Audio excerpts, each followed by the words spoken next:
ఏవైందమ్మా ఈనాడు చినబోయాడే సూర్యుడు కణకణలాడే ఆ కళ్ళు కురిపించాయా కన్నీళ్ళు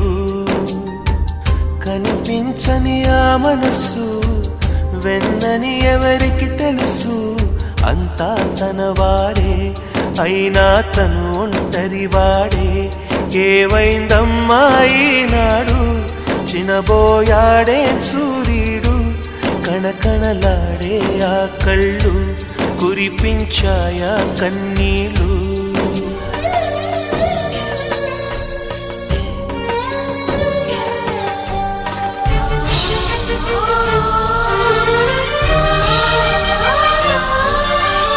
గుడిని దేవుడిని విడదీసే ఈ విపరీతం